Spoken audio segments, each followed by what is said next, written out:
Alors, nous sommes à la cabane du maître de guerre pour tester une nouvelle arme qui est efficace sur les morts vivants. Donc, on va d'abord faire quelques attaques sur des ennemis normaux, histoire de voir combien de dégâts ça fait, pour pouvoir comparer les dégâts qu'elle va faire contre les morts vivants, puisqu'elle fait plus de dégâts contre eux. Alors, je vais vous montrer l'arme. C'est la lance arborescente plus 18, c'est une grande lance perçant. Sa capacité spéciale, c'est ordre sacré qui coûte 18 en mana. Son poids est de 9,5. Elle fait des dégâts physiques et sacrés. Ses bonus d'attributs en plus 18 sont force D, dextérité D fois D. Et les attributs requis pour la portée sont force 15, dextérité 22 et fois 18. Alors, sa capacité spéciale, c'est ordre sacré. Compétence des chevaliers fondamentalistes de l'ordre d'or. Vous saluez et imprégnez votre arme d'un pouvoir sacré très efficace contre les non-morts. Voilà. Alors, je vais déjà commencer par vous montrer les attaques normales. L'attaque lourde chargée, qui fait une double attaque. Voilà. Et alors, les enchaînements lourds. Voilà. Alors, on va y aller. On va aller attaquer de face les ennemis pour voir combien de dégâts on leur fait.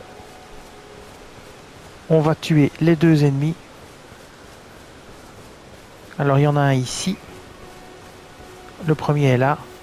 On va le faire deux fois, histoire de voir qu'on a deux fois les mêmes dégâts. Le voilà. Le voici. 455. Donc, nous sommes à 455. Et on va tester sur l'autre.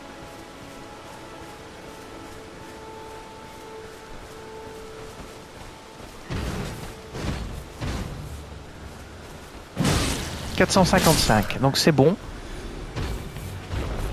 Alors maintenant, on va aller à l'église des vœux pour tester ça sur des morts vivants.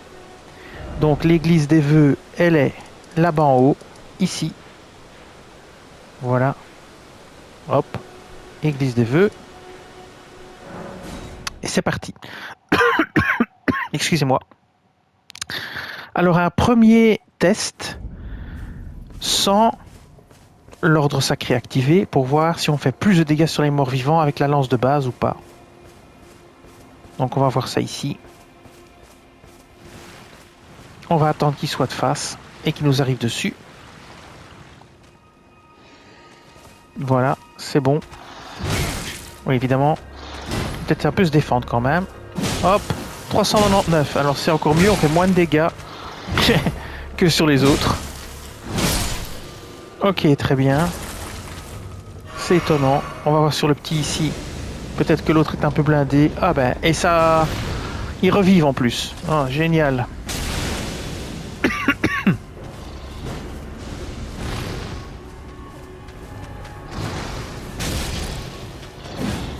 Oh là là. 399. Bon, on va dégager de là. On a vu c'est 399, donc on fait moins de dégâts sur les morts vivants. Très bien. C'est assez étonnant quand même. Alors on va le faire maintenant avec la compétence spéciale activée, c'est-à-dire l'ordre sacré, ce qui devrait quand même fort augmenter les dégâts, enfin j'espère. Donc pendant qu'il va apparaître, on va déjà lancer ordre sacré. Voilà. Et là on va voir ce que ça donne. On va bloquer sa première attaque. Et maintenant on attaque. 879. Voilà, 879 de dégâts. Et il ne réapparaît pas. Ici c'est 1008.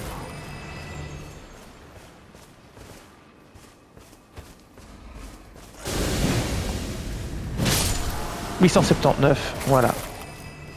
Donc on va compter 879. Donc 879 de dégâts avec l'ordre doré. Et à ce moment-là, ils ne réapparaissent pas. Il ne faut pas les retuer au sol. Si vous les tuez avec l'arme non imprégnée par l'ordre sacré, alors vous devrez taper 2 fois pour les tuer. Donc il y a bien meilleur que cette lance pour tuer les morts vivants. Il y a des tests précédents qui ont été faits il n'y a pas tellement longtemps, et il y a un jour ou deux, et qui montraient des armes plus efficaces, et des armes surtout qui, comme ceci, tuaient les squelettes et les morts vivants en un coup. Ils tombaient par terre, ils étaient morts, leurs os ne se régénéraient pas. Donc voilà, une lance mitigée. Bon, si vous aimez utiliser une lance pour tuer des morts vivants, vous pouvez toujours le faire.